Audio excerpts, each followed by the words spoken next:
Good morning, good afternoon, or good evening. I am the Pentagenarian. I'm a 56-year-old veteran that likes to react to music and videos I have neither seen nor heard before. And today, though, I'm going to bring you something a little bit different. Last weekend, the weekend of October 4th through 6th, I was able to see FAUN twice. 4th, I saw them at the Majestic in Detroit, and then on the 6th, I saw them at the Metro in Chicago. Now, the review of those concerts will be coming up shortly. I'm still finishing some final touches on the editing. But of significance, on Sunday, October 6, 2024, I was granted permission to sit down and talk with Oliver, Oliver Satyr or Oliver Satyr of FAUN. He is the founding member.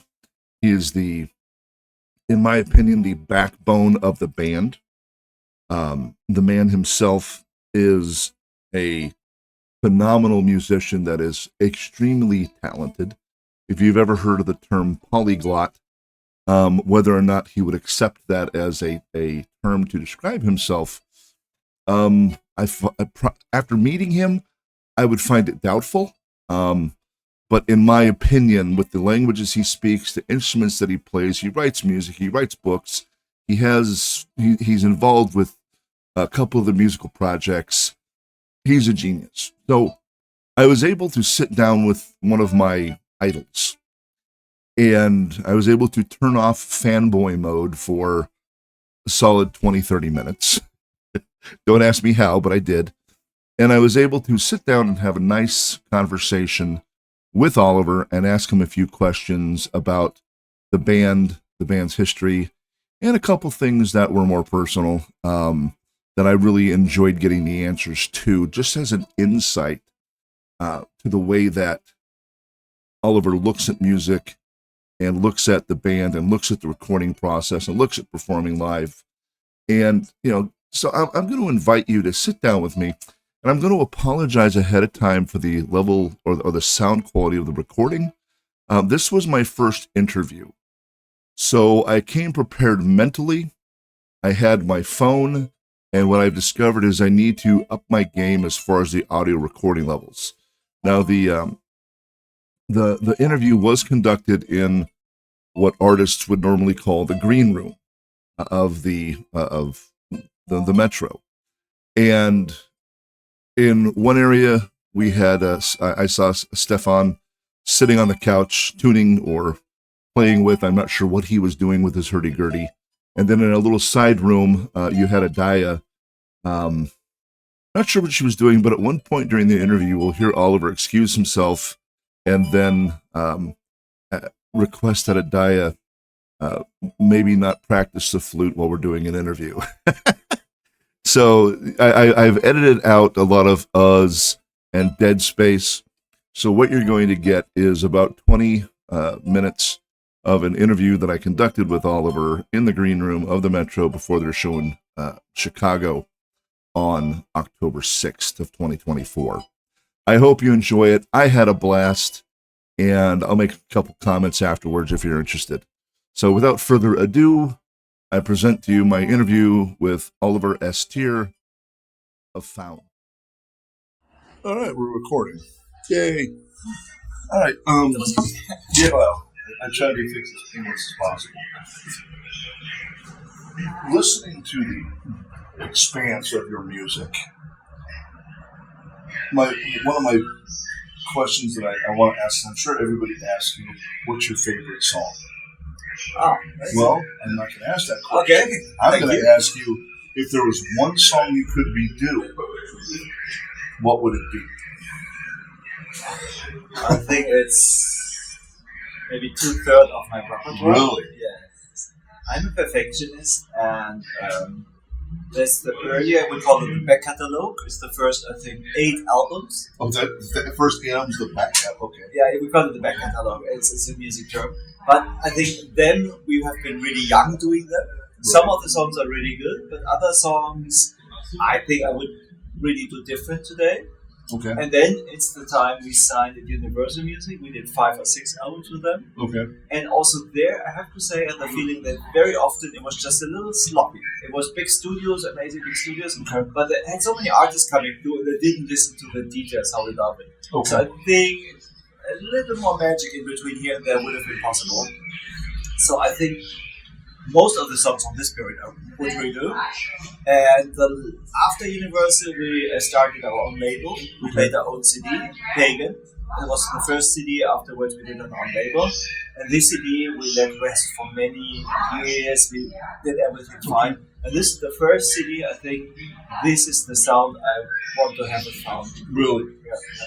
So would you say that the sound was held back by being a label? No, but the way we produce is we have incredibly amount of tracks, so we really have too much tracks, and I think sometimes we stand in our own way.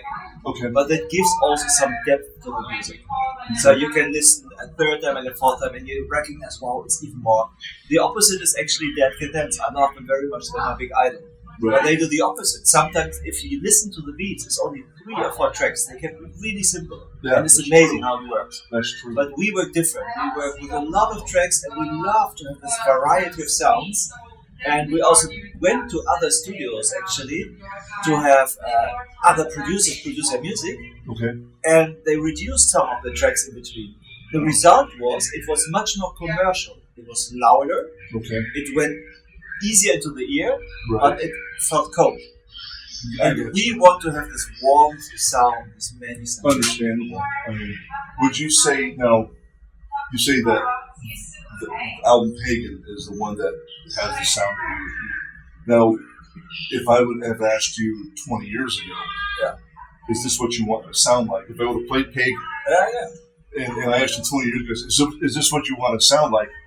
Would you have answered yes or? Yeah. That is a very good question, actually. I think what I like that we did not have a master plan. Okay. And I think 20 years ago, I have no idea where it's going. Okay. So, and I like it. I think it has this naive feel, this innocence in a way. Okay. Because very often we let things develop organic. We Yes. started on medieval markets, Renaissance, playing acoustic street music. Then we went on stage. Then we found Neil. Everybody said, let's putting electronic music to the. It's great. Brilliant. Yeah, but many people say you cannot do this. Playing electric piano was good, but beats, computers was not really good. See, I've been waiting for FAUN since the 80s. I think for the recording is a good bit of Lute, maybe. Yeah? Oh,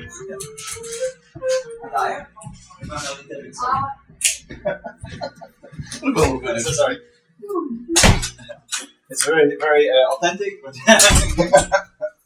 I've been waiting for your band since the 80s, from the first time I heard Enigma. oh yeah. Because everybody's like, you can't put beats to Gregorian chants. Obviously you can't, you know. And then I've always liked the medieval music. Yeah. So what was it that drew you specifically to the medieval instruments and music, or was that just, an organic type of a thing? It was an organic thing because we were just. Neil was a close friend of the band, Okay. and it was just we sat together in a big house and making all music, and it was just organic. Oh, I have some of your beats, and we jammed on top of it, and it felt really good. It felt really right, and so we started to prolong the way. And also the way we produce music, we worked a lot with like a lot of tracks, a lot of shaker, little rhythmic elements, Right. and we thought this is not possible to make with one drummer. So the alternative would have been to have 3 or 4 drummers on stage. But yeah, absolutely. Exactly. Exactly. Yeah, and we also didn't want the whole drum set, a normal drum set. We said, Right. no, we want this organic pagan sound. It's not a hi-hat and not a big drum or Right. bass drum. We want like shakers and more like nature sounds. But in one of the videos, all you see is the hands. Yeah. But is a person holding the jaw. yeah. It's so cool. No, this is really this is BLOT is our latest singer, Oh, our yeah. second latest singer, and this is really one of the key elements of the song. It's a jaw actually. Was that book? No, it's a friend of mine found it. We had a walk in nature together, and it's really next to mine. It's a wild boar. Okay. And it's really, we found it, and then we took it along, and some people said, oh, you're not allowed, it's owner of the hunter, but I didn't know actually, and we just took it home, it's a beautiful piece. But now I forgot the name, it's the jaw of a donkey. Okay. And that's a real instrument somewhere in Argentina or somewhere in South America, and because the teeth are really loose, it has a cool sound, and right now we're working on somewhere this is really dominant. That's very cool. Yeah. What's the instrument? Is the single string instrument? This is one of the oldest instruments in human history. It's called a berimbau. Berimbau. So this actually is common in the capoeira. So it's in the also more Middle South America based, but it's it was like mouth bows. It's a very old instrument. So people were going on hunts, but then they started to put the bow in their mouth and use the mouth as a resonating. Is that what the blast charring is used for now? Because I noticed that it's the bow. Exactly, it's a calabash, it's a little of a pumpkin, right. And so this is what developed from there. Okay. And it's a beautiful instrument, and our former drummer really good because he's more in Latin percussion, this was his hometown. Okay. He brought some Latin influence in our music. Yeah, true. But we also first thought this is not really working out together, but it worked very well. The reason I ask is I don't know, have you ever heard of the band Otikin? Yeah, of course, yeah. From Siberia. Yeah, because they recently did a bit with Umatan Khan, who's a Turkish-Belgian DJ. Yeah. And in that video, he's playing that instrument. Oh, yeah. It's like I had people when I reacted to it, like, what's the name of that instrument? I don't know. Why would I know? And I say, you guys use it. I'm like, oh my God. I saw it, but I have to say he's holding it completely wrong. I think he doesn't know the play the instrument. This is my personal opinion. That's awesome. With BLOT, now, I did a reaction to the video. Yeah. And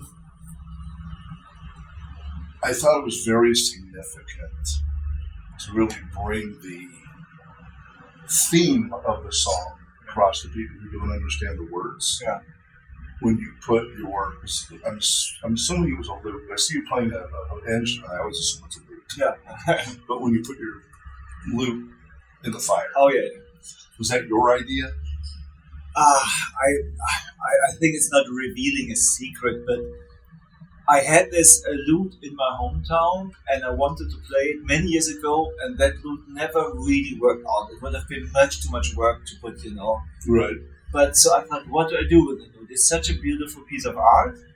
I do not want to sell it to fans of FAUN because it's a rip-off, because they are not really happy, because it's not really in tone. You have to invest more money than it's worth it. Right. I cannot just throw it away. So I had the idea, maybe I'm going to burn it one in a video. And so the idea of Lute, I wrote it also when the single came out. I had a Viking market, it's very beautiful. I saw one of the Viking guys making beautiful chests, and the most beautiful of his chest, handmade, he put in the fire. And I was so impressed. I said, why are you doing this? He said, well, this is a Lute, and I really believe this is true. And I want to have a good journey home, and the more you give, the more will come back. And this really inspired me. I said, oh, wow, this is really a deep meaning. And so I worked on the song BLOT, and I was, for 1.5 years, I was researching lyrics, because it's difficult to find something. Right. I wrote my own lyrics with people, experts, but then in the back of my mind, I said, I still have the lute. I think it's really nice to burn in the video. And so I started to renovate the lute so I could play a little in the video. It was okay-ish, it looked good again. Right. But I think it's good.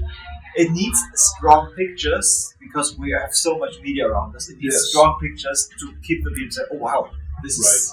I mean, that I understood the whole thing with the, I don't know if it was supposed, if it was your spouse in the video or whatever, but her taking the family or the group offering. Yeah.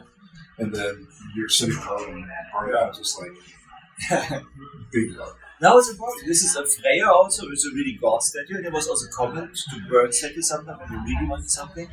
And this was another part. I had contact with Maria from Sweden, strong woman, amazing.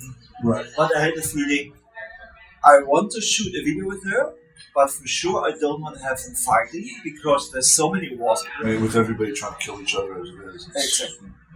When you do collaborations, have you mainly approached people, or have you been approached, or is it kind of a back and forth thing? Because I know there's there's a community, or it looks like there's a community of artists. And I mean, some of the collaborations you guys have done, the one that completely blew my mind and continues to blow reactors' minds is Gideon. Because I may or may not have picked up on it, but there's the whole day, night, dawn sequence with you guys performing day, then. But I'm going to ask you, Elevet, is that to pronounce? I think they say Elevati. Okay. I figure I'll ask you because you know the. Then they came in for the nighttime, and then you guys kind of kicked back in with them for the dawn. I showed that to a reactor nitpick. We did a joint reaction, and I introduced her to you guys. And she sat there. She's a classically trained flutist. Oh, nice. And I said, "You're in control of the pause button." I think she paused that thing a dozen times. No, I'm watching. And then the one that you did with, of course, Lissa. You did one with what's his name from male vocals from Word Drew. He's Aina. Yep. And then the one with, if I pronounce it incorrectly, I apologize. Is it Saltation Mortis? Again, I got turned on to them, believe it or not, via Electric Callboy. Because they did that cover. And I said, I'm just like, is there anybody that you want to do a collaboration with that you haven't yet? Oh, there's many of my idols. Really? And I'm too shy to reach out in a way because I think. Give me a list, Oliver. I'll do it. I have the feeling most of it just happens very naturally. Okay. So this is the point. We had, for example, with Ladruna back then, we had just we had a festival in America. Right afterwards, he was doing a speech in a festival in the Netherlands. Okay. I was there with another group of Swedish musicians, and we could live in old medieval houses. That was really cute. Right. But we had a fire pit because we could put off the smoke detector. Okay. So we could make a fire and he couldn't.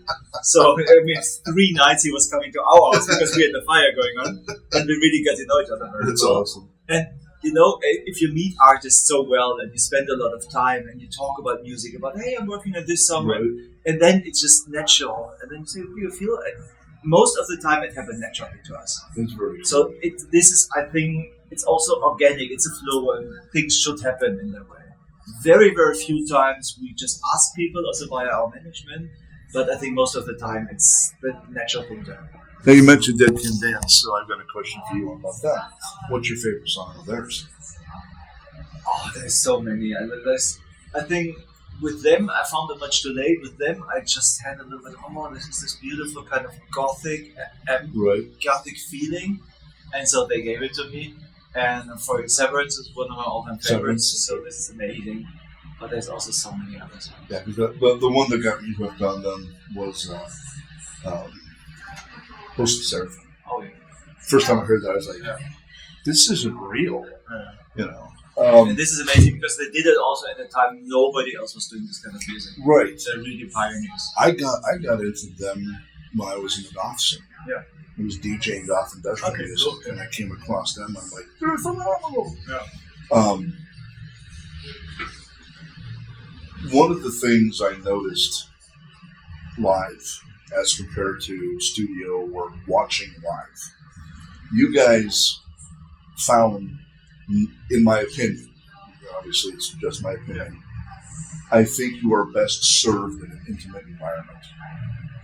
Because watching the festival footage that I've seen, it doesn't come across the same way.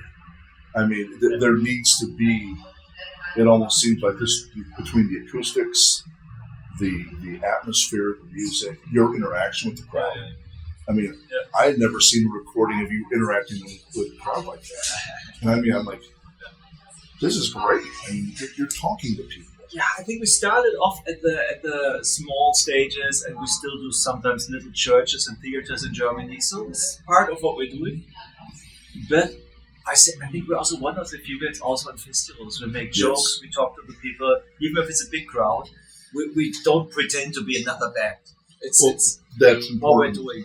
Right. But sometimes I think we should maybe be more mystical or more power because we're so in between. But this is who we are, and I think we want to be natural. Because some other bands are only mystical, some other bands make much more joke. They make much more. We have like really mystic songs. We have really slow songs, like Vadruna, for example. Right. We have also party songs. We said that now. So there's a lot of dynamic in our whole set. Oh yeah. And I like it. I think it's good because I have the feeling the audience gets the whole journey. Celtic, and then we go back into Viking. And the audience reaction to your playing in Detroit was louder and more responsive than the warning. Yeah. And that's saying something, considering how rabid their fans are. Yeah. And it did my heart good to see you guys play Majestic. Yeah. Because when I saw Orbit Culture, Yeah. they were booked for the Majestic, Yeah. but they got moved upstairs to the Magic Stick. Okay. So, I mean, that was my first question. It's like, please tell me, for the love of God, that there are enough intelligent Americans in Detroit area to have purchased tickets to this. But, no, I'm so happy. The reactions are really good at our shows. That was also my the last sales. question. The sales are amazing. So for the first tour, first I thought, is it enough people? But our booker says, our manager, said the numbers are fantastic. So now it's for sure that we can come back to the States. Good. And so the reaction was really good. Good. Yeah. So this being your last show in the States, overall, what did you think of being here for an extended period of time? As far as the people, your experiences? Of course, it's a clash of culture. It's just America. On the first side, it's so similar. But then on the second side, there's so many differences. Like the downsides is I started to hate air conditions because they cool down the room so crazy, and for the voice it's really bad. All the plastic garbage. I think it's so. But I love the people. The people are more outgoing. They really understand the content of our music. So I'm very happy, and I think it was worth all the effort for sure. I really felt understood and met so many great people. That's great to hear, because you are now on my list of 3 bands that if you hit the States, I would fly if you're not playing close enough. Thank you. That's a good comment. And you're in the company of Skin. I don't know if you've heard of Skin. And you're also in the company of Voice of Bashi Pro. Okay. They're an Indonesian cool. 3-piece made up of Muslim women that play heavy metal. Wow, that's special. It was great. And then Skinned is a industrial artist that all of their song content is about true crime. Okay. Wow. So it's it's like. Okay, no, there's some amazing artists, and if it wasn't for YouTube, a lot of people trash talk YouTube. But if it wasn't for YouTube, I would have never found you guys. I would have never found Orican. I never would have. I mean, there's so many bands I listen to now that if it wasn't for YouTube, I would never have discovered them. No, I think I'm very happy also with YouTube because it's a great medium for bands to show themselves. There's no YouTube Shorts. I'm afraid that I want to become the next TikTok, because I also like it that you have sometimes a video of 2.5 minutes, sometimes 8-10 minutes, sometimes even longer, to really take the time and say, this is my music, this is my visuals, and here, come into my world. Yeah. And not like TikTok just swiping in a few seconds to the next one. That's the shorts are doing okay, but I think the people still want to see the longer content. Luckily. Yeah. But I will continue reacting to your music. I have a lot of it that I still need to react to. Good. I think that's pretty much the majority of the questions that I had. So, I mean, I didn't want to be, any type of pressing type of thing. Yeah. It was very good talking to you. Yeah, it was really nice. I would like to thank you all for taking the time, if you listen to the whole thing, we're just taking the time to listen to the conversation that Oliver and I had. And I think the highlight of the conversation and the biggest takeaway is that FAUN will be back next year. If you are within driving distance, hell, if you're within inexpensive flying distance, you need to go see them live. If you miss them, that's on you, because their show, their presence on stage, their overall charisma as a band when they are playing is absolutely addictive. If I was in a different position in life, I would probably fly over to Europe and follow them around like a Deadhead does with the Grateful Dead. Yes, I do like them that much. So I hope you enjoyed that. I'm hoping that this is the first of many future interviews. And Oliver, if you're watching this, let some of your friends in the industry know that you had a good time at the interview. That way, when I ask them, they could go, "Oh yeah, Oliver talked about this guy." So until next time, everybody out there who's watching this, I want you to take care of yourselves. I want you to be good to one another. And of course, my final caveat is don't be a dick, because the world has enough of them already. Y'all just take care. Till next time, bye-bye.